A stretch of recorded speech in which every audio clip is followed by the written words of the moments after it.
The spiritual glossary, letter T. Your thought forms. Every thought you generate is a release of energy. It disturbs the subtle energy field around you, just as a stone thrown into a pond disturbs the water. Your mental activity is not merely thinking, but a creation of distinct shapes and structures.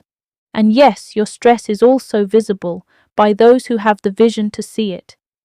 Scientists in your world already begun to understand that thought is a form of energy. When you focus your mind, you become like a lens, concentrating the rays of the sun. This energy inevitably takes form. Most of the thought forms you create are unconscious, and they are drifting around you like rings of smoke. When you fuel them with intense emotion, such as anxiety, they become vibrant and distinct. You are literally surrounded by the images of your own fears, and you are the source of their energy. Think of your mind as the architect and your feelings as the builder. The mental concept holds the shape of an object, but it is your feelings that pour the liquid of life into that shape. Without your emotions, a thought is a lifeless shell that quickly dissolves. When you pour strong feelings into a thought, whether love, hate, or fear, you give it a pulsating existence, and it becomes a living force that fills the space around you. If you keep thinking emotionally about failure, you are literally building and giving life to a thought form of failure. This creation doesn't just exist, it carries a magnetic quality. Resonant vibrations gather as they gravitate toward one another. As an example, a thought form of fear will cling to other energy of a similar vibration from the environment. It can even draw elemental beings into its field. And believe it or not, these semi-intelligent forces of nature feed on that specific vibration.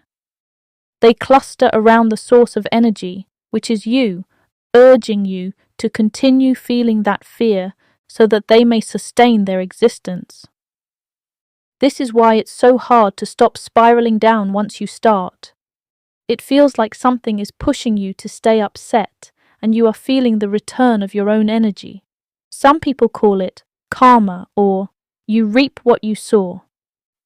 But this happens because the energy you send out moves in a circle.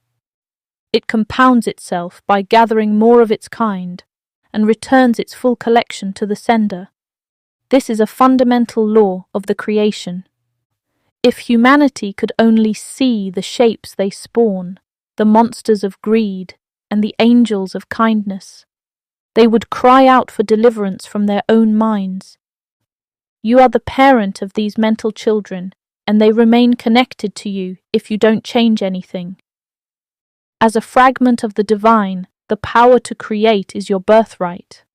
Consider the origin of the universe itself.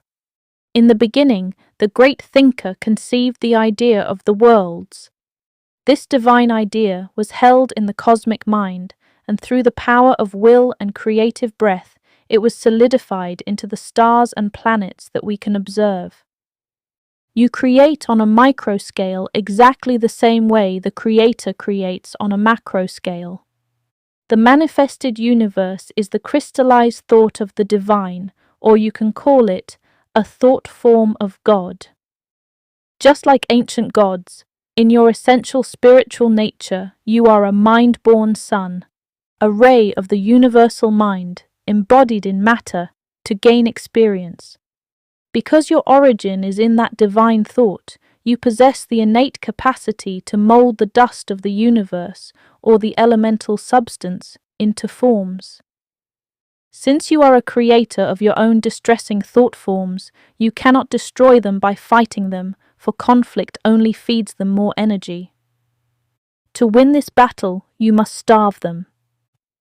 When a negative thought arises, a doubt or a fear, do not engage with it. Do not give it the food of your attention. Instead, instantly turn your mind to its opposite. Visualize a specific, positive image, perhaps yourself calm and successful, and pour the feeling of joy and gratitude into it. This may sound simple, but it's not easy because it requires mastering your attention.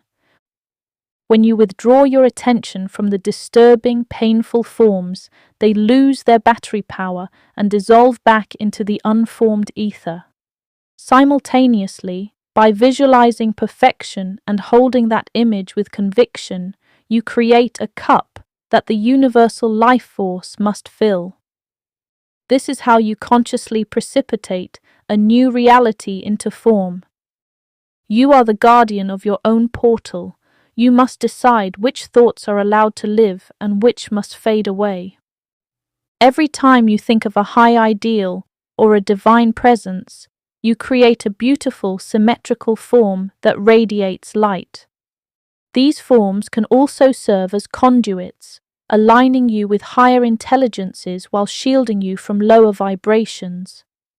In conclusion, remember that your mind is a workshop. You are the builder of both darkness and illumination. Use your tools wisely, my dear architects.